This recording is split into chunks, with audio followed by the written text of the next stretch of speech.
Fala galera, beleza? Aqui é a Fernanda Rocha, tá aqui do meu lado o Roberto Junqueira, que é um dos nossos closers, ou seja, um dos nossos vendedores, consultores de vendas aqui no Nuconte.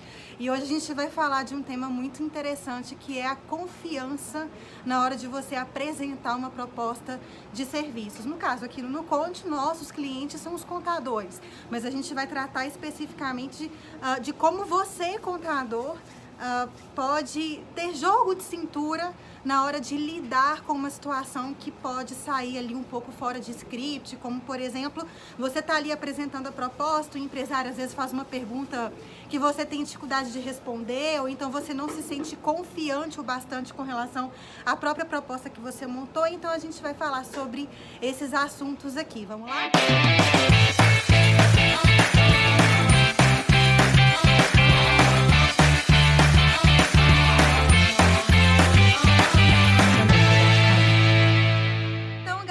Sou fundadora do Nuconte, do Movimento Contabilidade Sem Chatice. O Nuconte tem um propósito aí de propagar a contabilidade consultiva por todo o Brasil, tornando os contadores os verdadeiros cientistas da riqueza, que é o nosso principal propósito. O Movimento Contabilidade Sem Chatice reúne esses contadores que realmente querem ser muito mais do que o mal necessário. Então, para você conhecer um pouco mais do Movimento Contabilidade Sem Chatice, é só você se cadastrar gratuitamente em contabilidadesemchatice.com.br.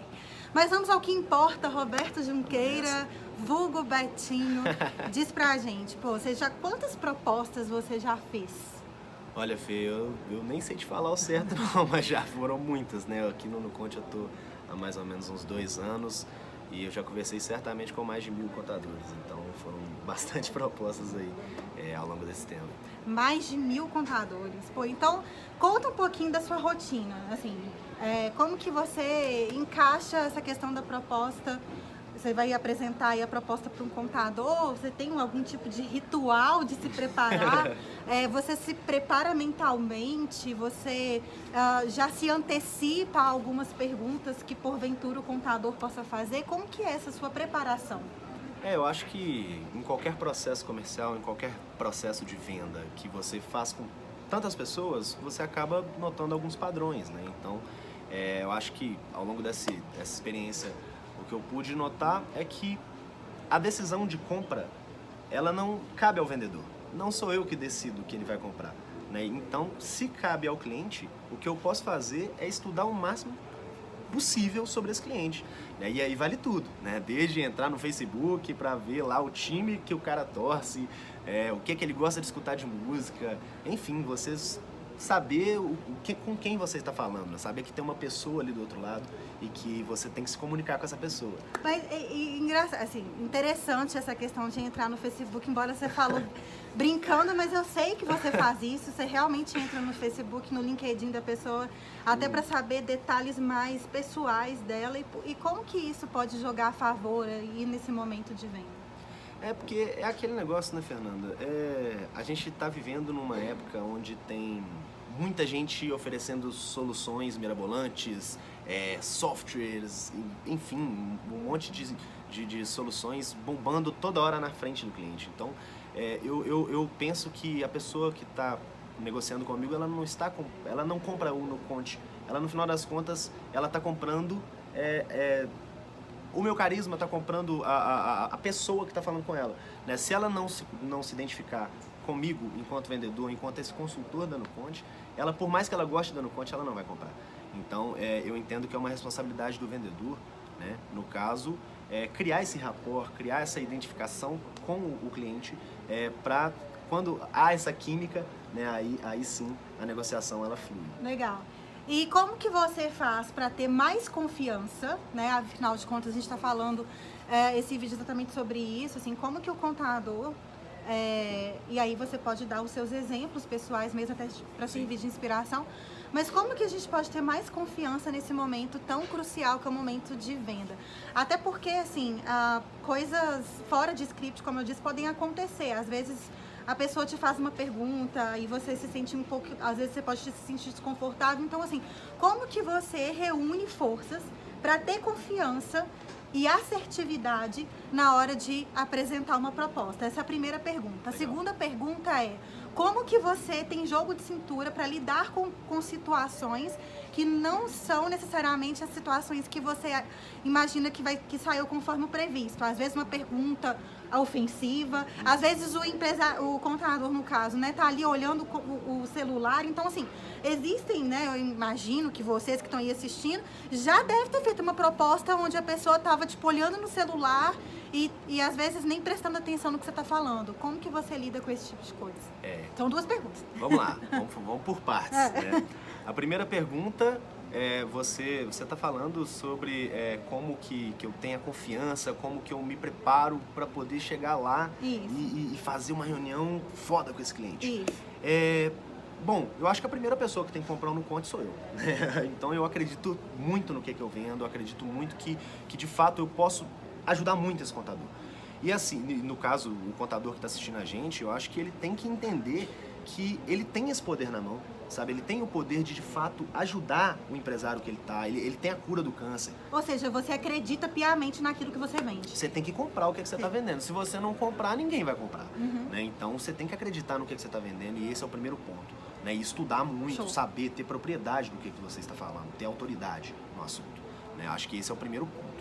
E a respeito das situações adversas que acontecem muito, né? Isso é normal. Quando a gente lida com pessoas, né? Você está suscetível a esse tipo de situação, né?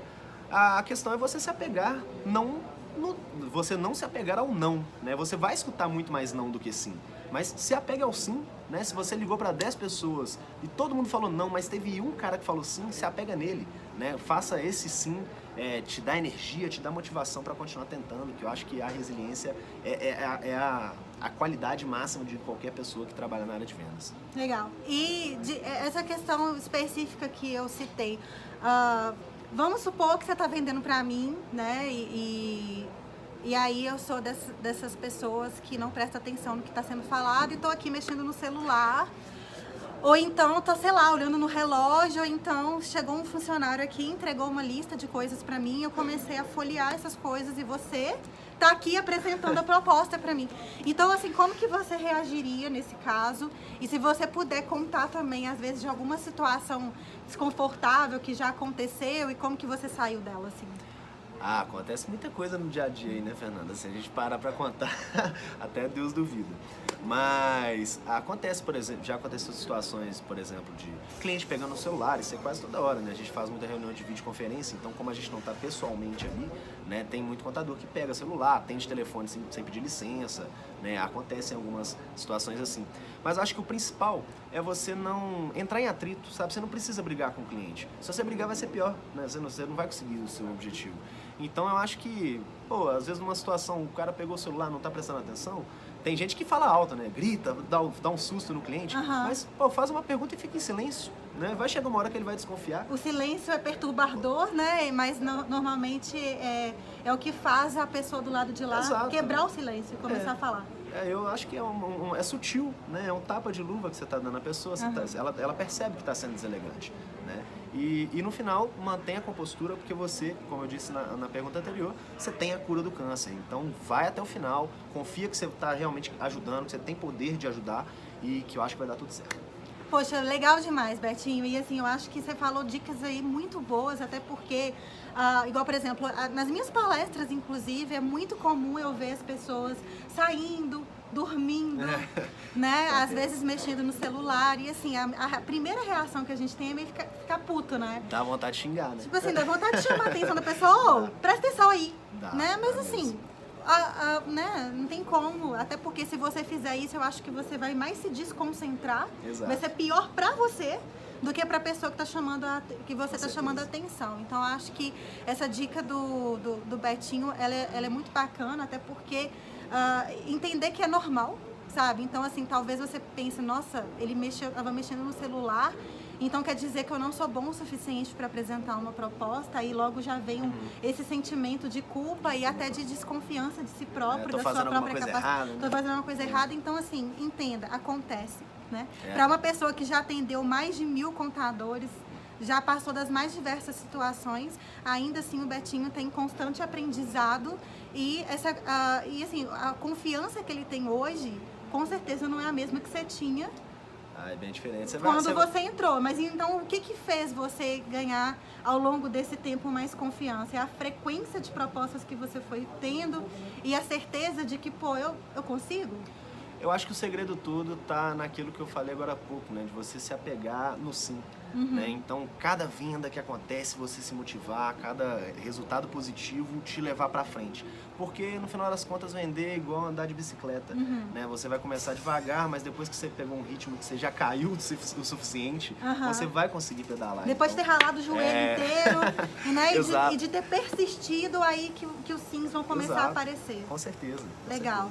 Pessoal, então espero que essas dicas tenham sido boas para vocês, que realmente a questão de vendas é muito provável que se você que está começando agora a empreender em contabilidade, ou você está com poucos clientes e às vezes te falta esse impulso para poder, às vezes até bater de porta em porta e começar a entender um pouco mais esse processo de venda, saiba que no começo você vai receber muito não, saiba que no começo você vai patinar muito, vai cair da bicicleta várias vezes, né?